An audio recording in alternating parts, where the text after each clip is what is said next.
Summer holidays kannu call GT Holidays ku pannu. GT Holidays, South India's #1 travel brand. குறைந்த விலை நிறைந்த தரம் தங்கள் தேவைகள் அனைத்தும் ஒரே இடத்தில். ஜெயச்சந்திரன். வீட்ல கல்யாண வயசுல மகனோ மகளோ இல்ல, திருமணம் ஆயாச்சு, நாம கல்யாணம் பண்ணிக்கலாம். இது நாம கல்யாணம் பண்ணிக்கலாமானா,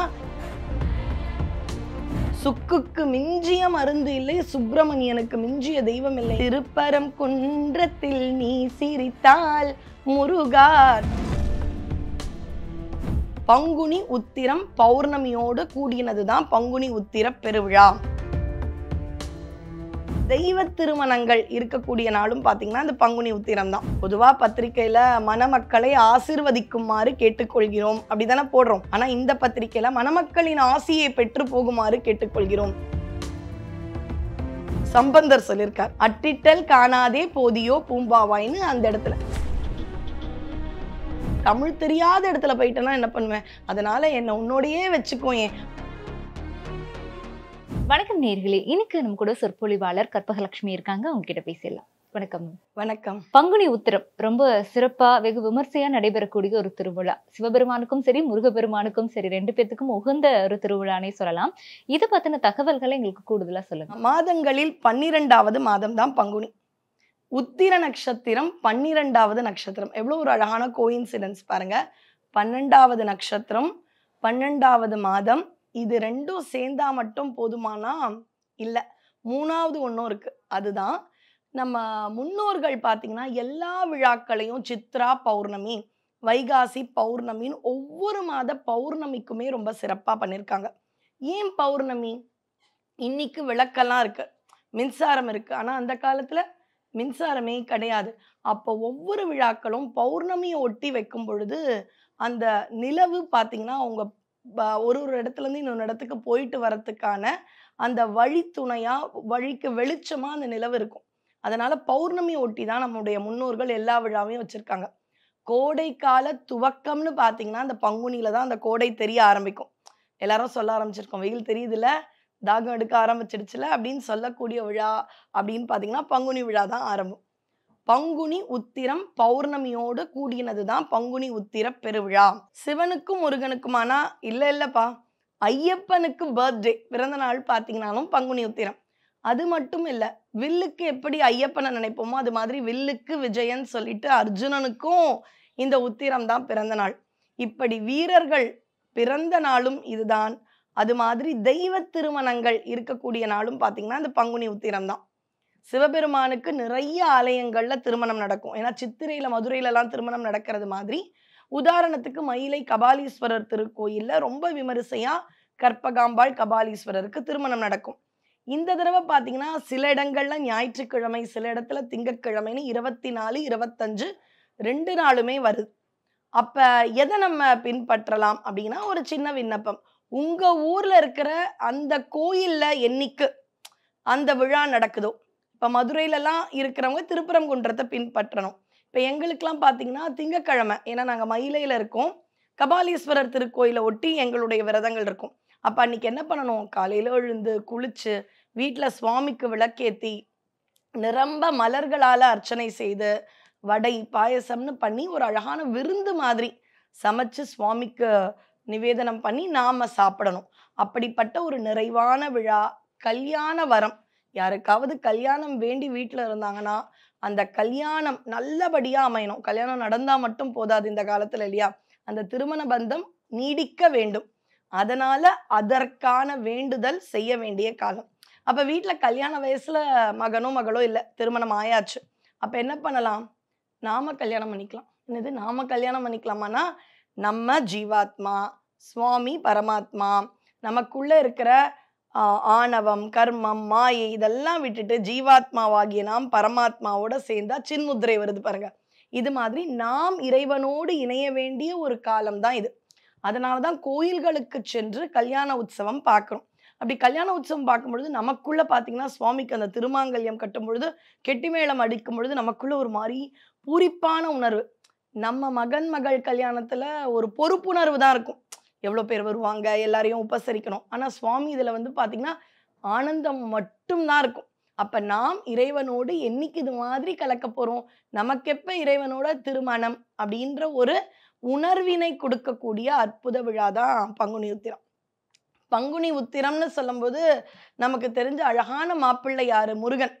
சிவபெருமான எப்பவுமே பாத்தீங்கன்னா எல்லாருமே அத்தா, அப்பா, தந்தையேன்னு கூப்பிடுவோம். ஒரு அப்பா ஸ்தானம். அப்ப ஒரு குழந்தையா பாக்குறதும் முருகன், ஒரு காதலனா பாக்குறதும் முருகன், சுவாமி குருநாதனா பாக்குறதும் முருகன். அப்படிப்பட்ட அழகு மாப்பிள்ளை சுவாமி அப்படின்னு பார்த்தாலே பங்குனி உத்திரம், திருப்பரங்குன்றம். பொதுவாவே சூரசம்ஹாரம் எப்பெல்லாம் நிகழ்கின்றதோ அது முடிஞ்சு அப்படியே சம்ஹாரத்துல அந்த விழா நிறைவடைய கூடாதுன்னு அந்த சமயத்திலையும் ஒரு முருகனுக்கு கல்யாண உற்சவம் நடைபெறும். இது சஷ்டி சமயத்துல, மகாகந்த சஷ்டி சமயம். அது தவிர ரொம்பவே பிரசித்தி பெற்ற விழா அப்படின்னு பாத்தீங்கன்னா திருப்பரங்குன்றம். சுக்குக்கு மிஞ்சிய மருந்து இல்லை, சுப்பிரமணியனுக்கு மிஞ்சிய தெய்வம் இல்லைன்னு அன்னைக்கு தெய்வ யானையோட திருமணம் முருகனுக்கு. அந்த வயசுல ஒரு திரைப்பட பாடல் நான் கேட்டிருக்கேன். எதுக்கு இந்த 2 தலங்களை வச்சு ஒரு பாட்டு? எந்த பாட்டுனா, திருப்பரங்குன்றத்தில் நீ சிரித்தால் முருகா திருத்தணி மலை மீது எதிரொலிக்கும். பழனி இருக்கு, திருச்செந்தூர் இருக்கு. எதுக்கு இந்த 2 தலங்கள்னு பாத்தீங்கன்னா, இந்த 2 தலங்கள்ல தான் முருகப்பெருமான் தேவியரோடு சேர்ந்த தலம். யோசிச்சு பாருங்களேன். திருப்பரங்குன்றத்துல தெய்வ யானையோட அவருக்கு திருமணம், தணிகை மலையில வள்ளியோட திருமணம். அப்ப இந்த 2 தலங்களை வச்சு ஒரு அழகா அந்த காலத்துல எவ்வளவு அழகா கவிஞர்கள் பாட்டு எழுதியிருக்காங்கன்னு இருக்கு. இந்த திருப்பரங்குன்றம் திருமண வைபவம். இந்த தலத்துல ஒரு மகிமை என்னன்னா, இந்த தலத்துக்கு வந்துட்டீங்கன்னு வச்சுக்கோங்களேன், எல்லா கடவுளுடைய அனுகிரகமும் கிடைக்கும். எப்படிங்க? முருகன் கல்யாணத்துக்கு வந்தா முருகன், ஏன்பா பையன் கல்யாணத்துக்கு மாமா வர மாட்டாரா, அப்பா அம்மா வர மாட்டாங்களா அப்படின்னு கேட்டீங்கன்னா நடக்கும். சரி, திருமணம்ன்றதுனால ஏதோ நேயர்களுக்காக நான் இந்த மாதிரி எல்லாம் ஒரு எக்ஸாஜரேட் பண்ணி சொல்றேன்னு நினைக்க வேண்டாம். எப்படின்றதையும் நான் சொல்றேன். அப்படியே கண்ணை முடிக்கலாம். இது முதல்ல சிவத்தலம், அதுக்கப்புறம் முருகனுடைய புகழ் ஓங்கி திருப்பரங்குன்றம் முருகத்தலமா மாறியாச்சு. இதுல இன்னொரு அற்புதம் என்ன தெரியுமா? திருப்பரங்குன்றம் முருகனுடைய கல்யாணத்தை நடத்தி வச்சது தமிழ் ராஜா முசுக்குந்த சக்கரவர்த்தி. ஏன்னா சம்ஹாரம் முடிஞ்ச உடனே இந்திரனுக்கு உடனே மாப்பிள்ளைக்கு ஒரு gift கொடுக்கணும்னு தோணுது. அப்புறமா கொடுத்துக்கலாம்லாம் தோணக்கூடாதுல, உடனுக்குடனே கொடுக்கணும். யாரு? தெய்வ யானைன்னு தன்னுடைய மகள். ஏன்னா அப்பத்திக்கு இந்திரன் கிட்ட விலை உயர்ந்த மாசுபடாத பொருள் அவ மட்டும்தான். மற்ற எல்லா தேவலோகம் எல்லாமே சூரபத்மன் ஆட்சியில இருந்தது. உடனே கொடுக்கணும். ஆனா பல வருஷமா அவர் தேவலோகத்துல இல்லைல்ல, அரேஞ்ச்மெண்ட்ஸ்க்குலாம் அவருக்கே புரியல. அப்பதான் தேவலோகம் அவருக்கு திரும்ப வருது. அப்ப யாராவது கல்யாணத்தை எடுத்து நடத்திட்டா நல்லா இருக்கும்னு ஒரு கான்ட்ராக்ட் மாதிரி தமிழர் ஒரு அரசன் முசுக்குந்த சக்கரவர்த்தி கிட்ட கொடுக்க, அவர் தான் முதல்ல கல்யாணத்துக்கு கான்ட்ராக்ட்லாம் எடுத்து ஆரம்பிச்சிருக்காரு நமக்கு. அவர் திருப்பரங்குன்றத்துல பத்திரிக்கை அடிச்சு அனுப்புறார். பொதுவா பத்திரிக்கையில மணமக்களை ஆசீர்வதிக்குமாறு கேட்டுக்கொள்கிறோம் அப்படிதானே போடுறோம். ஆனா இந்த பத்திரிக்கையில மணமக்களின் ஆசியை பெற்று போகுமாறு கேட்டுக்கொள்கிறோம் அப்படின்ற மாதிரியான ஒரு பத்திரிக்கை. இன்னும் ஒரு அழகு என்ன தெரியுமா? இப்ப டாக்டர் மாப்பிள்ளையா இருந்தா பொதுவா என்ன பண்ணுவாங்கன்னா, மணமகளையும் மருத்துவரா பார்ப்பாங்க. ஏன்? அப்பதான் அவங்களோட ஒர்க் லைஃப் பேலன்ஸ்டா இருக்கும், புரியும். இரவு நேரத்துல ஒரு எமர்ஜென்சின்னு அவங்க போனா கூட இவருக்கு புரியும். அதே மாதிரி முருகனுக்கு உகந்த மகள் யார் அப்படின்னு பார்க்கும் பொழுது முருகன் அழகு, வீரம் எல்லாமே உண்டாச்சே. அது மாதிரி அப்ப அவருக்கு யார் சரியான ஜோடின்னு பார்க்கும் பொழுது சிவபெருமானோட நெற்றி கண்ணிலிருந்து முருகன் வந்தார். அது எல்லாருக்கும் தெரிஞ்சிருக்கும் இல்லையா? அப்ப கண்ணிலிருந்து தோன்றிய முருகப்பெருமானுக்கு கண்ணிலிருந்து வந்த தேவ யானையும் வள்ளியும் தான் மனைவிகளா வராங்க. எப்படி? ஒரு சமயம் நடராஜரோட நடனம் அழகா இருக்குன்னு பெருமாள் அப்படியே ரசிச்சு பாக்குறாராம். அப்ப அவருடைய 2 கண்ணுல இருந்து ஒரு துளி ஆனந்த கண்ணீர் வருது. அந்த 2 துளியும் அமுதவல்லி, சுந்தரவல்லி, அவங்கதான் தெய்வ யானை வள்ளி. பாருங்க, கண்ணுல பிறந்த மணமகனுக்கு கண்ணிலேயே பிறந்த மணமக்கள். எப்படி அந்த காலத்திலேயே ஒரே ப்ரொஃபஷன் மாதிரி ஒரே மாதிரியான அந்தஸ்தோட வராங்க. இப்ப திருப்பரங்குன்றம் நம்ம எல்லாருமே போலாம். கண்ணை மூடிக்கோங்க, அப்படியே மானசீகமா போறோம். போனோம்னா படியேறி போகணும். படியேறும் பொழுதே ஆஹா என்னுடைய வாழ்க்கை உயர்ந்துரும்ன்ற ஒரு மனநிலை. ஏறும் பொழுதே பாத்தீங்கன்னா துர்க்கையை தான் பார்ப்பீங்க. நமக்கு 6 வகையான வழிபாடுப்பா. சிவனை போற்றுவது சைவம், திருமாலை போற்றுவது வைணவம், அம்பாளை போற்றுவது சாக்தம், பிள்ளையாரை போற்றுவது கானாபத்தியம், முருகனை வணங்குவது கௌமாரம், நம்மளாம் முருக கூட்டம். அடுத்தது சூரியனை வழிபடும் கூட்டம்னே இருக்காங்க பக்தர்கள், அவர்களுக்கு சௌரம். இன்னும் சொல்ல போனா இந்த 6 மார்க்கத்துல இன்னைக்கும் நம்ம ஏதாவது ஒரு கடவுளை பார்க்க முடியுமானா, வாங்கப்பா வெளியில போனா சூரியனை காமிக்கிறேன், நம்ம பார்க்கக்கூடிய கடவுள் அவர் மட்டும்தான். விட்டமின் டி எல்லாத்துக்குமே தேவை நமக்கு அவர்தான். அப்படிப்பட்ட 6 தெய்வங்களும் முருகனை நடுநாயகமா வச்சு பக்கத்துல நிக்கிற மாதிரியான தலம் திருப்பரங்குன்றம். திருப்பரங்குன்றம் தெய்வ யானை திருமண வரம் தரும் தலம் இப்படின்ற அளவுதான் தெரியும். ஆனா அதை தாண்டி எவ்வளவு இருக்கு பாருங்க. படியேறும் பொழுதே துர்கையை பார்த்துடலாம்.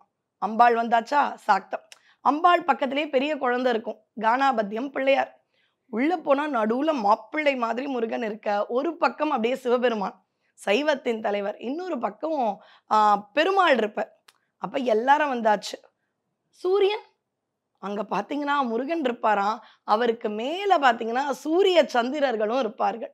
இப்படி எல்லா தெய்வங்களுமே முருகனை நடுநாயகமாக வைத்து கொண்டாடும் தலம் திருப்பரங்குன்றம். அப்ப இது மூலமா நமக்கு என்ன மெசேஜ்? முருகனை வணங்கினால் எல்லா கடவுளின் அனுகிரகமும் கிடைக்கும். இன்னும் புரிகிற மாதிரி சொல்றேன். எனக்கு திருமாலை பிடிக்கும், திருப்பதி வெங்கடாச்சலபதியை பிடிக்காதவர்கள் யாரு இருப்பாங்க? அம்பாள் பிடிக்கும், மீனாட்சிய. அதே மாதிரி சிவனுக்கான திருமுறைகள் இப்படிலாம் நிறைய இருக்கு. சின்ன விஷயம்னா கூட பிள்ளையார வணங்கி தான் துவங்குவோம். இத்தனை இருந்தாலும் இவர்கள் எல்லாருமே எங்க இருப்பாங்கன்னா ஜங்ஷன் பாக்ஸ்ல இருக்கிற மின்சாரம் மாதிரி. ஆனா அந்த லைட், ஃபேன் இதுக்கெல்லாம் கரண்ட் வேணும், அனுபவிக்க கரண்ட் வேணும்னு ஸ்விட்ச் போட உடனே ஒரு கரண்ட் வருதுல்ல, அதுதானே லைட். மின்சாரம் அங்க இருக்குன்னு நம்ம உட்கார முடியுமா? லைட் இருக்கு, ஃபேன் இருக்கு, இப்ப ஏசியா வருது. இது மாதிரி அனுபவிக்க கூடிய ஃபார்ம்ல இருக்கிறது யாருன்னா முருகன். அப்ப அத்தனை தெய்வங்களை பிடிச்சாலும் முருகன் மூலமா அந்த ஆனந்தத்தை அனுபவிக்கலாம். இப்படி தெய்வ திருமணங்கள் நடந்த தினம் தான்ப்பா பங்குனி உத்திரம். நல்லா சாப்பிடலாம். இனிமே நான் சொன்ன நிறைய நேர்காணல்களை சாப்பிடாதீங்க, முடிஞ்சவங்க இல்லப்பா, எல்லாருமே நம்ம வீட்டு கல்யாணம்னா எப்படி நல்லா சாப்பிடுவோம். அந்த ஆரோக்கியமான உணவு, இறைவனுக்கு உணவு சாதம் நிவேதனமான உடனே பிரசாதமா மாறுது. அப்படிப்பட்ட பிரசாதத்தை சாப்பிடலாம். முடிஞ்சா 2-3 பேருக்கு அன்னதானம் பண்ணிடுங்க. அதுவும் குறிப்பா மயிலையில அன்னதானம் பண்ணா புண்ணியம்னு நான் சொல்லல, மயிலையில இருந்து வரதுனால சம்பந்தர் சொல்லியிருக்கார். அட்டிட்டல் காணாதே போதியோ பூம்பாவாய்ன்னு. அந்த இடத்துல மயிலையில மட்டுமா? இல்லப்பா, எந்த இடத்துல போய் அன்னதானம் பண்ணாலும் சிறப்பு. ஏன்? முருகன் யாரு? கந்த கடவுள், சொந்த கடவுள். அவருக்கு கல்யாணம்னா அது நம்ம வீட்டு கல்யாணம் மாதிரி.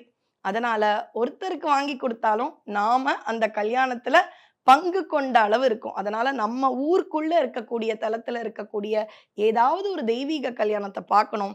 அப்போ ஒரு மெய் சிலிர்ப்பு இருக்கும் பாருங்க. அந்த கெட்டி மேளத்தோட சுவாமியினுடைய அந்த கரத்திலிருந்து திருமாங்கல்யம் அங்க இருக்கக்கூடிய தேவியருடைய கழுத்துல, அம்பாளாகட்டும் தெய்வ யானை ஆகட்டும், எந்ததும். ஏன் இங்க வைணவத்துல கூட பெருமாள் தாயாருக்கெல்லாம் நிறைய இடங்கள்ல திருமணம் நடக்கும். அந்த தேவியருடைய கழுத்துல திருமாங்கல்யம் ஏறும் பொழுது நம்ம எல்லாருக்கும் ஒரு மெய் சிலிர்ப்பு இருக்கும்ல. அதுதான் நான் இந்த மாதிரி என்னைக்கு உன்னோட சேர போறனோ, இன்னும் பிறவின்னு வேண்டாம். இதெல்லாம் தெரிஞ்சு இந்த பாரதத்துல பிறந்தேன், அடுத்த பிறவில எங்கேயாவது சவுத் ஆப்பிரிக்கா அந்த மாதிரி ஏதாவது புரியவே புரியாத தமிழ் தெரியாத இடத்துல போயிட்டேன்னா என்ன பண்ணுவேன்? அதனால என்னை உன்னோடையே வச்சுக்கோயேன். அந்த கிளி மாதிரி எப்பவுமே அருணகிரியார் இருக்கா மாதிரி உன் கூட நான் ஏதாவது ஒரு வடிவத்துல இருக்கேன். இது மாதிரி நான் உன்னோட கலக்கணும் முருகா அப்படின்னு சொல்லக்கூடிய வைபவம் தான் இந்த பங்குனி உத்திரம். ரொம்ப சிறப்பா இருந்தது மேம், ரொம்ப நன்றி. நன்றி. சம்மர் ஹாலிடேஸ் கண்ணு கால் ஜிடி ஹாலிடேஸ்க்கு பண்ணு. GT holidays, south India's number 1 travel brand. குறைந்த விலை, நிறைந்த தரம், தங்கள் தேவைகள் அனைத்தும் ஒரே இடத்தில். ஜெயச்சந்திரன்.